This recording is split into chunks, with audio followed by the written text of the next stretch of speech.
নমস্কার বন্ধুরা, কেমন আছো সবাই?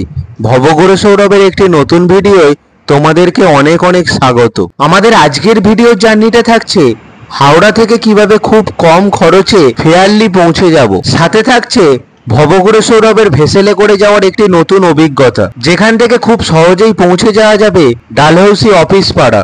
ধরা যাবে সোদপুর, ব্যারাকপুর, রানাঘাট, মাঝেরহাট ও কৃষ্ণনগরের মতো জায়গার ট্রেনগুলি। তো চলো আজকের ভিডিওটা শুরু করা যাক, তোমাদেরকে যথাযথ ইনফরমেশন দেওয়া যাক।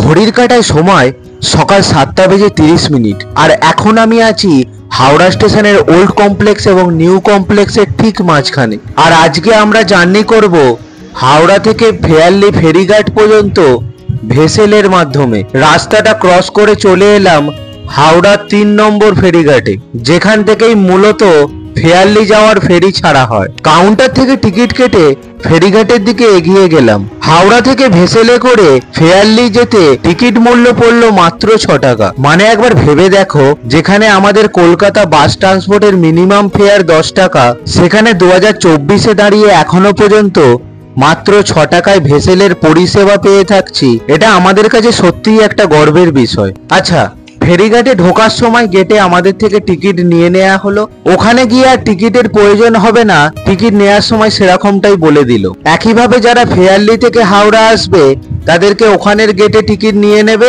আর এখানে এসে আর টিকিটের প্রয়োজন হবে না। মোট কথা এন্ট্রির সময় শুধুমাত্র টিকিট লাগবে। আমাদের ফেরি তার গন্তব্যে যাওয়ার জন্য পর্যাপ্ত স্থানে প্রস্তুতি নিচ্ছে। চলো ফেরিতে ওঠা যাক। আমাদের ফেরি ছাড়তে এখনো বেশ কিছুটা সময় বাকি রয়েছে। ততক্ষণে ফেরির ভেতরটা একটু তোমাদেরকে ঘুরে দেখিয়ে দিই। ভেসেলের ভেতরে লাইন করে বেশ অনেকগুলোই বসার সিট রয়েছে। জলপথে পরিবহনের জন্য এমার্জেন্সি সেফটির দিকটাকেও বেশ ভালোভাবে নজর রাখা রয়েছে। বসার জন্য সংরক্ষিত সিট ছাড়াও ভেসেলে দাঁড়িয়ে যাওয়ার জন্য বেশ অনেকটাই জায়গা রয়েছে। ঘড়ির কাঁটায় সকাল 8টা।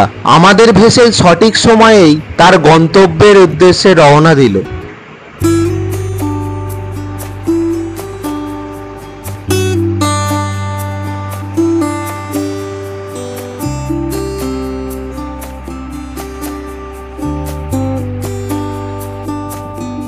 দেখো বন্ধুরা, ওই দূরে দেখা যাচ্ছে আমাদের ভারতের সবথেকে বড় ব্যস্ততম rail station Howrah junction station. আর তার ঠিক পাশেই রয়েছে হাওড়া ব্রিজ, যার সরকারি নাম রবীন্দ্র সেতু। আর এটি আমাদের ভারতের সবথেকে বড় ক্যান্টিলিভার ব্রিজ। এবার এই ভেসেলের সময়সীমাটা তোমাদেরকে একটু বলে দিই।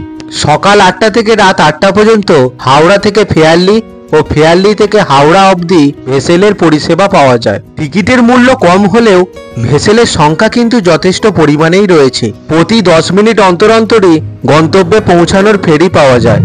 তবে যে যাই বলো, মাত্র 6 টাকায় গঙ্গা বক্ষের মাঝে এই যে মনোরম পরিবেশ, সেই সাথে চারিদিকের ফুরফুরে হাওয়া, সত্যিই এটা একটা আলাদাই পাওয়া। 7 থেকে 8 মিনিট সময়ের মধ্যেই আমাদের ফেরি চলে এলো আমাদের ভিডিওর আজকের গন্তব্যে ফেয়ারলি প্লেস ফেরিঘাটে। ঘাটে ফেরি থামার সঙ্গে সঙ্গেই নেমে পড়লাম। পায়ে হেঁটে বেরিয়ে যাব ফেরিঘাটের একেবারে বাইরে। এই ফেয়ারলি ফেরিঘাট থেকে কোথায় কোথায় যাওয়া যাবে এবার সেটাই তোমাদেরকে ঘুরে দেখাবো। এই ফেয়ারলি প্লেস ফেরিঘাটের টিকিট কাউন্টার পেরিয়ে একটু সামনের দিকে এগোলেই বাম দিকেই রয়েছে মিলেনিয়াম পার্ক। এখান থেকে একটু এগোলেই রয়েছে ট্রেন লাইনের লেভেল ক্রসিং। বাম দিকেই রয়েছে বিবাদীবাগ স্টেশন।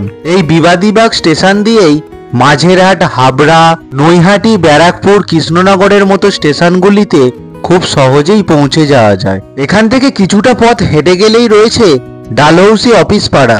ইস্টার্ন রেলওয়ে থেকে শুরু করে SBI প্রতিটি সরকারি সংস্থার হেড অফিস রয়েছে এখানেই। তো বন্ধুরা, আজকের ভিডিও এখানেই শেষ করছি। ভিডিওটি কেমন লাগলো কমেন্ট করে জানিও। ভালো লাগলে বন্ধুদের সাথে শেয়ার করো।